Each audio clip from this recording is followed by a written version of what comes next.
আগে কিছু পুলিশ যেমন ছিল। স্যার এই দাঁড়ান দাঁড়ান দাঁড়ান,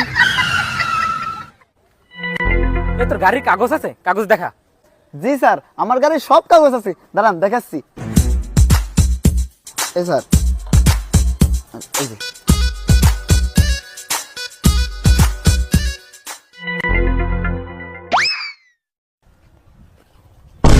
ভাই আপনি নামেন, আপনার সাথে কথা আছে। ভাই আমি গাড়ি থেকে নামবো কেন? স্যার আপনি বলেন, আমার কাগজপাতি কি ওকে আছে? না ওই কাগজপত্রের একটু ঝামেলা আছে। কি বলেন স্যার, আমার কাগজপাতিতে কোনো ঝামেলা থাকারই কথা না, আমার কাগজপাতি তো একদম ওকে আছে। এ ভাই আপনি তোর ঘরেন কে? আপনি কইছি না মোর কথা আছে, পাশে আন, নামেন। দাঁড়ান ভাই, স্ট্যান্ড করে নি।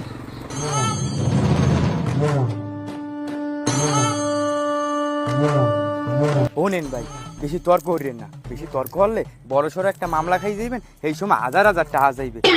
ওই ঝামেলা একটু পাইছে, ওইটা ঠিক হয়ে যাবে। ওই সকালের হালকা পাতলা নাস্তা করার জন্য কিছু মাল করি দেওয়া লাগবে, ওই দিলে মুই স্যাররে বুঝাই কম অনেক সারিয়ে দেবে। কিসের জন্য স্যার? আমি কিসের জন্য টাকা দেবো? আমার সব কাগজপত্রই তো ওকে আছে। শোনেন, মোরা তো ভাই বেরাদার, কিছু দিলে কিছু হয় না, আর পুলিশ তো জনগণের বন্ধু। ভাই এইটা আপনি ঠিক কথা কইছেন, বড় মামলা দিলে তো গাদি গাদি টাকা যাইবে আনি, তা স্যারে কয় টাকা দিলে হবে আনি? ও ভাই ওই চা নাস্তার জন্য খুশি হয়ে আপনি যাই দেন, কিন্তু ওই 1000 টাকার নিচে দিয়েন না। চলেন চল। আচ্ছা